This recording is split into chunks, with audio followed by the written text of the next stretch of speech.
કોરિન્થની મંડળીને લખેલો પાવલનો બીજો પત્ર, એનો છેલ્લો એટલે 13મો અધ્યાય. કોરિન્થની મંડળીને લખેલો પાવલનો બીજો પત્ર, એનો 13મો અધ્યાય. આ ત્રીજી વાર હું તમારી પાસે આવું છું. 2 કે 3 સાક્ષીઓના મોંથી હરેક વાત સાબિત થશે. મેં આગળથી કહ્યું છે અને બીજી વાર હાજર હતો ત્યારે જેમ કહ્યું હતું તેમ હું હમણાં ગેરહાજર છતાં અત્યાર સુધી પાપ કરનારાઓને તથા બીજા સર્વને આગળથી કહું છું કે જો હું ફરી આવીશ તો દયા રાખીશ નહીં, કારણ કે ખ્રિસ્ત જે મારા દ્વારા બોલે છે તેની સાબિતી તમે માંગો છો. તે તમારા પ્રત્યે અબળ નથી પણ તમારા પ્રત્યે સમર્થ છે. કેમ કે જો કે તે નિર્બળતાને લીધે વધુ સમય જળાયો તો પણ તે દેવના સામર્થ્ય વડે જીવે છે. કેમ કે અમે પણ તેનામાં નિર્બળ છીએ, પણ દેવના સામર્થ્ય વડે અમે તેની સાથે તમારે સારું જીવીશું. તમારામાં વિશ્વાસ છે કે નહીં તેની પરીક્ષા તમે પોતે કરો. તમારી પોતાની પરીક્ષા કરો. વળી જો તમને નાપસંદ કરવામાં આવ્યા નહીં હોય તો ઈસુ ખ્રિસ્ત તમારામાં છે એટલું શું તમે પોતે નથી જાણતા?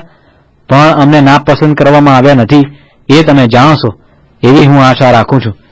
હવે અમે દેવની પ્રાર્થના કરીએ છીએ કે તમે કંઈ ભૂંડું કામ ન કરો.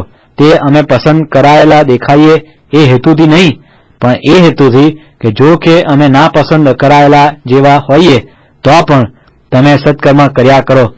કેમ કે સત્યની વિરુદ્ધ અમે કંઈ કરી શકતા નથી, પણ સત્યના સમર્થનને સારું કરીએ છીએ. કેમ કે જ્યારે અમે નિર્બળ છીએ પણ તમે સબળ છો ત્યારે અમે આનંદ પામીએ છીએ અને તમે સંપૂર્ણ થાવ એ માટે અમે પ્રાર્થના કરીએ છીએ. જે અધિકાર પ્રભુએ નાશ કરવા સારું નહીં પણ ઉન્નતિ કરવા માટે આપ્યો છે તે પ્રમાણે હું હાજર થાઉં ત્યારે સખ્તાઈથી ન વર્તું એ માટે ગેરહાજર છતાં હું આ વાતો લખું છું. છેવટે હે ભાઈઓ, આનંદ કરો, સંપૂર્ણ થાવ, હિંમત રાખો, એક દિલના થાવ, શાંતિમાં રહો અને પ્રેમ તથા શાંતિ આપનાર દેવ તમારી સાથે રહેશે. પવિત્ર ચુંબન કરીને એકબીજાને સલામ કહેજો. સર્વ સંતો તમને સલામ કહે છે. પ્રભુ ઈસુ ખ્રિસ્તની કૃપા, દેવની પ્રીતિ તથા પવિત્ર આત્માની સંગત તમો સર્વની સાથે રહો.